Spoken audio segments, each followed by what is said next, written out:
kurban itu bukan soal kambing atau sapi atau hewan kurban. Kalau cuman kambingnya yang disembelih, ya, itu maknanya kurang mendalam. Ya. Kurban itu berasal dari suku kata qurb, ya, qurb.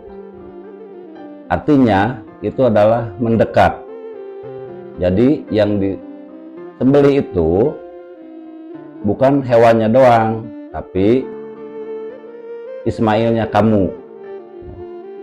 Ismail itu secara hakiki artinya apa yang paling kamu sayangi, yang paling kamu kasihi, sampai-sampai kamu susah melepasnya karena saking melekatnya ya, kecintaan kita terhadap sesuatu. Ya, itu istilahnya hakikat Ismail.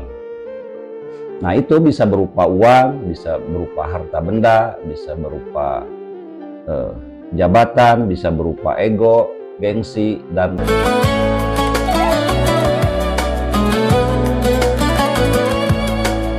Assalamualaikum warahmatullahi wabarakatuh. Bismillah, alhamdulillah, wasyukurillah, wala haula wala quwata illa billahil aliyil azim. Sahabat Nusantara yang dirahmati Allah Subhanahu wa taala, semoga kalian semua saat ini dalam keadaan sehat walafiat dan selalu bersyukur atas segala nikmat yang Allah berikan kepada kita semua. Sahabat Nusantara, banyak orang mikir kurban itu selesainya pas pisau udah ada di leher hewan kurban. Kurban itu selalu bersamaan dengan ibadah haji. Nah, ibadah haji secara syariat, terus kurban secara syariat itu adalah melaksanakan proses sesuai dengan rukun dan hukum-hukumnya, ya. Nah, itu dibahas secara jelas, dibahas secara gamblang di dalam bab fikih, ya, secara syariat. Di sini kita akan membedah secara hakikat, nah, supaya bagaimana kita bisa menerapkan hakikat daripada ibadah haji dan kurban tersebut di dalam aplikasi, di dalam kehidupan kita sehari-hari, ya, bukan hanya semata-mata ritual, ya. Karena ya itulah tadi, ada syariat, ada hakikat. Nah, kita bahas sekarang hakikat yang bisa kita rasakan, bisa kita alami, ya, dalam kehidupan kita sehari-hari supaya lebih terasa, ya. Oke. Sahabat Nusantara yang dimuliakan Allah, jadi masalah kurban itu adalah intinya adalah memotong ego kita, ya. Nah, ego itu mewakili keakuan diri kita lah, mewakili nafsu-nafsu kita sebut adalah ego, ya. Nah, padahal kalau cuman gitu, ya, yang mati cuman kambingnya. Kalau kita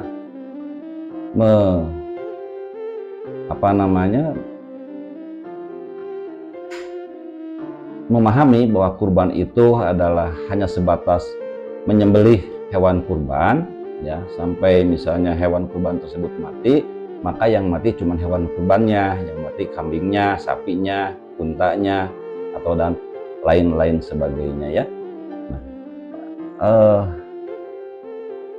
hatimu masih hidup, ya, terus hidup dengan pelitnya, hidup dengan sombongnya, hidup dengan rasa aku paling benar, aku paling suci, aku paling segala-segalanya, aku paling kaya, aku paling dermawan, gitu, ya. Itu adalah keakuan diri atau ego, itu masih hidup kalau hanya sebatas syariat, hanya sebatas ritual kita menyembelih hewan kurban saja, gitu ya. Nah, padahal kurban itu ya, yang diambil dari kata qurb ya, itu artinya mendekat. Jadi dengan adanya kita melaksanakan ibadah kurban, ya, itu hakikatnya adalah kita bukan hanya menyembelih hewan kurban saja, tapi kita harus menyembelih jarak. Ya, kita harus menyembelih jarak antara diri kita dengan Allah. Ya, jadi yang mungkin selama ini kita merasa jauh dengan Allah, ya, nah, dengan hakikat kurban itu kita memotong jarak antara diri kita dengan Allah. Supaya apa? Supaya kita lebih bermakna, supaya lebih mengalami, supaya lebih merasakan, supaya dapat dirasakan, gitu kan?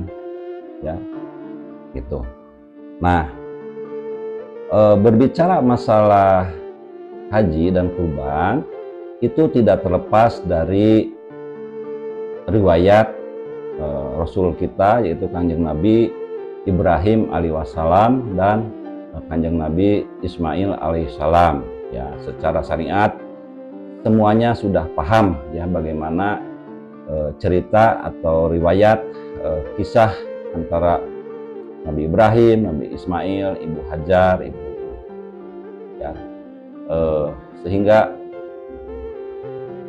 mungkin saya nggak perlu membahas di sini karena semuanya sudah pada paham lah kalau masalah itu ya. Nah, berbicara tentang Nabi Ibrahim dan Nabi Ismail secara hakiki, bahwa sebenarnya di dalam kisah ya Nabi Ibrahim, Allah itu sebetulnya tidak minta darah Ismail. Kan ceritanya Nabi Ibrahim itu diperintah Allah untuk menyembelih Nabi Ismail ya. Nah, di dalam cerita itu sebenarnya Allah itu tidak meminta darahnya Nabi Ismail ya. Tapi yang Allah minta itu adalah, nih garis bawahi, yang diminta oleh Allah itu adalah ketaatan ya, ketaatan Nabi Ibrahim dan kesolehan Nabi Ismail, keikhlasan Nabi Ismail ya. Itu sih sebetulnya ya. Nah, Ismail itu ya, anak yang ditunggu-tunggu selama 80 tahun oleh kehadirannya oleh Nabi Ibrahim ya, yang Nabi Ibrahim itu sudah berusia tua ya. Dia sangat mengharapkan sekali mempunyai seorang anak ya, dan ketika beliau dikaruniai anak yang sangat dicintainya itu, Allah memerintahkan untuk dalam tanda kutip menyembelih gitu ya. Allah ingin menguji sampai sejauh mana ketaatan Nabi Ibrahim, tingkat tauhidnya itu sejauh mana gitu ya.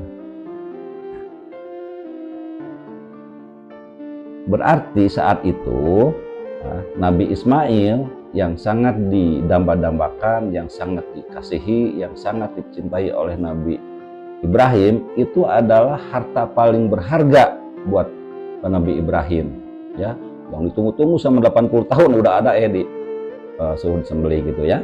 Nah, ini adalah harta yang paling berharga buat Nabi Ibrahim, dan tentunya kalau kita itu luar biasa beratnya gitu. Nah, tapi hebatnya Nabi Ibrahim, pas Allah memerintahkan untuk menyembelih atau memotong Nabi Ismail ya, Nabi Ibrahim itu tidak menawar ya, tidak protes, tidak mengeluh gitu ya. Dengan keimanannya yang kuat, dengan tauhidnya yang kuat ya, beliau setelah bermusyawarah dengan anaknya ya, Nabi Ismail, akhirnya mereka berdua sepakat ya untuk melaksanakan perintah Allah tersebut ya. Nah, kalau Nabi Ibrahim itu diperintahkan seperti itu, maka sebenarnya apa hikmah yang dapat kita ambil supaya kita bisa mengalami kita bisa merasakan gitu ya. Nah, Allah tidak menyuruh kita untuk memotong anak-anak kita gitu ya. Nah, hari ini kita nggak disuruh menyembelih anak ya, tapi nah kita semua itu sebetulnya punya Ismail masing-masing ya. Saya, sahabat semua ya, apalagi yang sudah berkeluarga itu memiliki Ismail ya, dalam tanda kutip ya. Nah, Ismail di sini itu adalah kecintaan kita kepada selain Allah gitu ya, kecintaan kita terhadap segala sesuatu yang menurut kita itu adalah milik kita ya. Kecintaan kita terhadap anak, kecintaan kita terhadap harta benda, kecintaan kita terhadap uang, terhadap jabatan ya, dan lain-lain. Nah, itu yang disebut adalah kemelekatan ya. Kemelekatan yang begitu lekat nempel pada diri kita ya. Nah, supaya lebih paham ya, supaya lebih jelas ya. Nah, sebetulnya Ismailnya pebisnis itu apa ya? Ismailnya pebisnis adalah gengsi dan uang ya. Orang yang bisnis itu kan yang nggak salah sih gitu ya. Nah, cuman jangan berlebihan gitu ya, jangan dijadikan uang atau harta itu segala-galanya ya, menjadi udagan utama. Itu cuman alat saja ya.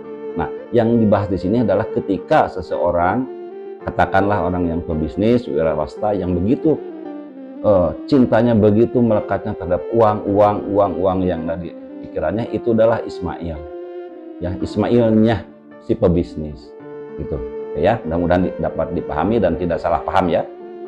Kemudian Ismailnya karyawan itu apa gitu.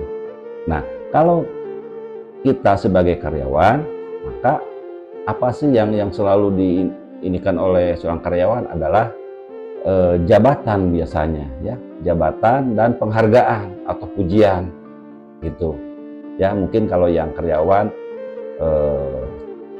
itu pasti adalah ya, apa namanya, pingin jabatan apa, misalnya kepala bagian atau manajer atau apalah gitu ya, yang ada di perusahaan itu. Nah, soalnya secara struktur beda-beda gitu ya. Kemudian ingin mendapat pujian, ingin mendapat penghargaan, yaitu kalau berlebihan itu akan menjadi kemelekatan dan akan menutupi kesadaran kita ya, sehingga itu bisa melalaikan kita ingat kepada Allah, melalaikan kita dekat kepada Allah ya. Nah, kemudian banyak contoh-contoh lagi lah ya gitu. Ismail yang mungkin Ismail orang kaya ya, yang banyak hartanya adalah harta bendanya gitu ya. Banyak orang yang misalnya diberikan keberkahan oleh Allah untuk berlimpah harta, mereka ketakutan ya, takut hartanya berkurang, takut hartanya hilang ya gitu. Sehingga kadang-kadang mereka lupa untuk mengeluarkan zakatnya misalnya ya, zakat hartanya, zakat malnya gitu ya. Karena apa? Karena saking melekat ya. Seperti itu. Dalam konteks ini bukan berarti kita nggak boleh kaya, kita nggak boleh berusaha, itu tetap ikhtiar ya. Tapi kesadaran kita jangan sampai terjadi kemelekatan sehingga kita lupa ya kepada yang memberi harta, yang memberi kedudukan derajat kepada kita itu ya. Oke, sebelum dilanjutkan, mungkin ini ada saya ngasih rekomendasi ya untuk yang belajar ketuhanan, yang belajar ilmu ketuhanan. Ini ada buku bagus ya, ada buku bagus judulnya 4M ya, yang membahas masalah kemarifatan, musyahadah, mukasyafah, mahabbah. Ini dikarang oleh Kiai Haji Hadarain ya. Beliau ahli tasawuf dari Surabaya. Ya. Nah, untuk mendapatkan ini di deskripsi itu saya udah cantolkan linknya. Kalau ada bapak-bapak yang berminat ya, nah itu ada linknya dari Shopee ya. Silahkan nanti dilihat di deskripsi ya. Itu ya dari Shopee ya. Oke, ini saya juga membaca ini dan mungkin boleh dibilang dulu saya termotivasi lah dengan adanya buku ini ya. Ini cetakan lama ya, cetakan lama, tapi mungkin oleh para pencetak diperbarui lagi ya. Itu ada, ternyata sekarang ada di Shopee, ada linknya di deskripsi ya. Oke. Baiklah, kita lanjutkan. Nah, kalau kurban itu ya adalah ibadah yang nggak masuk akal sebenarnya. Kalau dipikir-pikir ya, loh kok bisa begitu ya? Logikanya gini ya. Kita punya uang gitu ya. Kenapa mesti diberikan dulu misalnya hewan kurban gitu ya, sapi, domba? Kenapa nggak langsung aja istilahnya uangnya dikasih ke fakir miskin? Itulah yang dalam tanda kutip saya bilang itu agak aneh, agak nggak masuk akal ya gitu. Tapi kan Allah lebih tahu ya gitu. Dan kalau menurut logika emang gitu, ngapain masih susah-susah ya itu beli kambing, beli sapi, udah aja misalnya uangnya dikasihkan langsung ke fakir miskin misalnya gitu. Nah, tapi di sini yang harus kita bawahi adalah Allah itu bilang harus menyembelih dulu gitu, sembelih dulu gitu. Seperti Ismail diperintahkan untuk disembelih oleh bapaknya gitu kan. Kenapa? Nah, ini Allah memerintahkan untuk disembelih dulu. Kenapa? Gitu. Karena Allah mau matiin logika untung rugi ya gitu. Karena kita ini manusia selalu di pikiran itu, yang dipikiran itu transaksi ya, menguntungkan merugikan gitu ya. Nah, Allah ingin menyembelih ini, ingin menjelih rasa ini, ingin menjelih pikiran-pikiran itu ya di dalam diri kita manusia. Loh, kenapa gitu kan? Nah, selama ini ibadah kita mungkin termasuk saya itu selalu ada transaksi. Misalnya ya, kita melakukan sholat karena misalnya ingin tenang atau ingin masuk surga gitu ya. Nah, itu kan ada sesuatu hal gitu ya yang memotivasi kita gitu ya. Ada untung ruginya. Kita bersedekah ya, mungkin di dalam hati tujuannya supaya rezeki lancar gitu ya. Kita melakukan ibadah-ibadah lain, misalnya puasa ya, supaya kita mendapat pahala, kita mendapat ganjaran gitu ya, seperti itu. Nah, Allah itu memerintahkan untuk kurban itu adalah secara maknanya untuk menyembelih gitu. Jadi supaya apa? Supaya kita itu dalam melaksanakan ibadah itu ikhlas ya, seperti Ismail ya. Ismail itu diperintahkan oleh Allah untuk disembelih ayahnya ya, beliau adalah ikhlas, nggak protes, nggak ada tawar menawar gitu ya. Jadi kalau Ibrahimnya itu adalah ketaatannya yang diuji oleh Allah, yang diminta oleh Allah. Nah, sementara untuk Nabi Ismail yang diminta adalah keikhlasannya begitu, sehingga terjadilah proses, yaitulah tadi secara syariat memotong atau menyembelih ya, begitu. Padahal itu maksudnya adalah untuk memotong ego kita lah, kalau kembali ke kita mah gitu kan, seperti itu.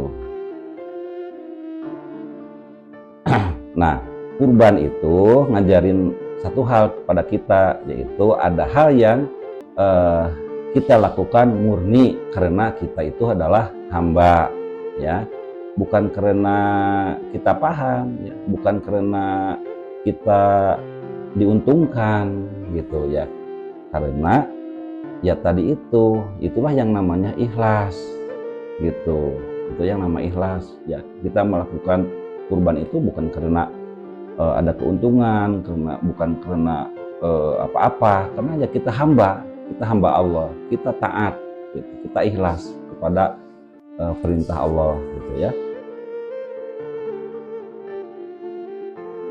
Nah, karena kurban itu harus didasari oleh ketaatan dan keikhlasan, maka ya kurban itu sendiri harus mengalir gitu ya, diatur, ada aturannya di dalam syariat ya. Misalnya dagingnya itu sepertiganya untuk yang si kurban, kalau kita kurban ya sepertiganya untuk kita, misalnya sepertiganya untuk kerabat, sepertiganya untuk fakir miskin. Nah, ini bukan aturan teknis ya, itu adalah simbol atau makna ya, atau Allah memberikan pengajaran kepada kita gitu ya. Jadi kalau kurban itu tidak diterima itu hanya berhenti di kita saja. Kita punya rezeki, kita punya kelebihan, itu harta itu tidak berhenti di kita gitu, harus disalurkan gitu ya, gitu.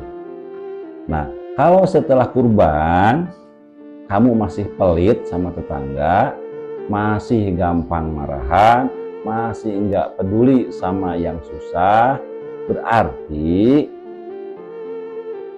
darah hewan kurban yang disembelih itu cuma nyampe ke perut, nggak nyampe ke hati gitu ibaratnya ya tuh.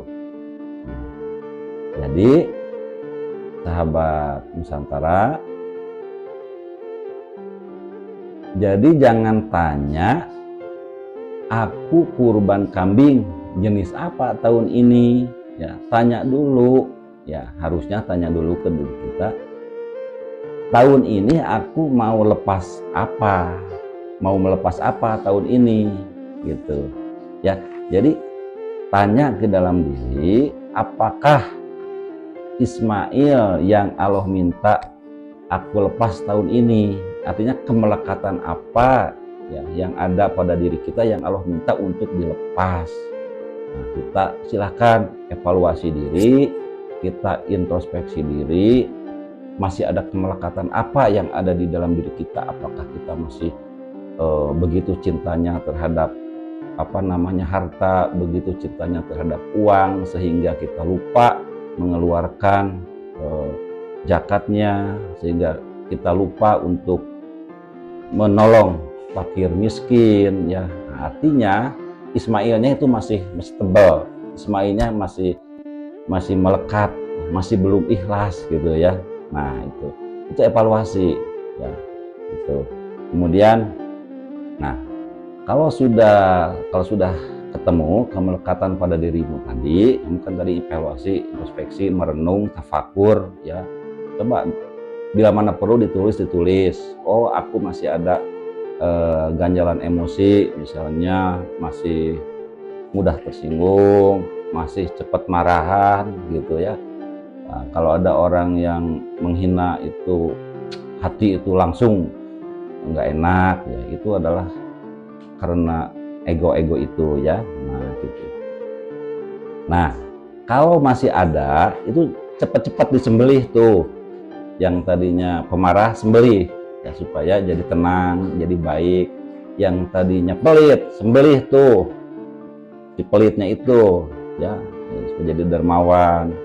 Yang tadinya punya harta nggak pernah sosial gitu ya, sembelih itu supaya lihat kanan kiri tetangga kita masih ada yang membutuhkan atau enggak gitu ya.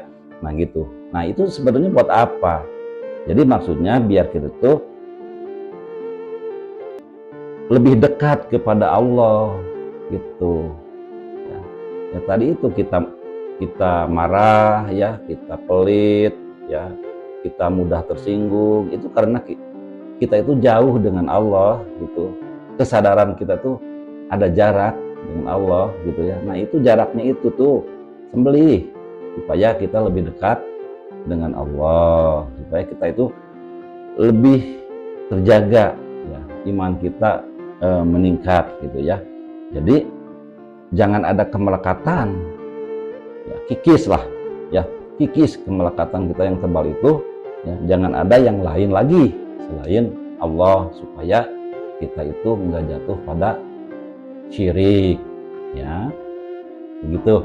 Jadi begitulah mungkin sekilas ya, kita belajar bersama ya, untuk memaknai ya, bukan berarti mengabaikan syariat. Syariat mah tadi kan saya udah jelaskan itu sudah gamblang lah dalam fikih, silakan pelajari ya. Nah, ini saya di sini menjelaskan makna ya, makna lain dari pelaksanaan haji dan terutama ya kurbannya ya, supaya kita bisa merarapkan, bisa mengalami, kita bisa merasakan ya, sehingga kena ke hati gitu ya. Jadi bukan hanya misalnya kita punya kelebihan rezeki hanya berkurban saja gitu ya, sapi lah, domba lah gitu ya, tapi bukan hanya sebatas kita melaksanakan kurban saja, tapi harus ke hati gitu ya, apa yang tadi sudah kita bedah bersama ya maknanya. Tentunya ini adalah hanya makna sebagian kecil saja ya, mungkin ada makna-makna lain yang lebih luas, yang lebih dalam. Ini enggak terlalu dalam ya, tapi cukuplah bagi kita untuk belajar supaya kita bisa menerapkan, dan apabila kita kelebihan rezeki, kita mampu untuk berkurban, kita hatinya bisa lebih mendorong lagi ya, bisa lebih kuat lagi gitu, keimanan untuk melaksanakan kurban itu bukan hanya sebatas ritual ya, tapi benar-benar dimaknai. Demikian sahabat sekalian, mohon maaf ya apabila ada kata-kata, saya bukan bermaksud menggurui, tapi ini kita belajar bersama, tumbuh bersama ya. Demikian, semoga ada guna dan faedahnya. Terima kasih. Wabillahi taufiq wal hidayah. Wassalamualaikum warahmatullahi wabarakatuh.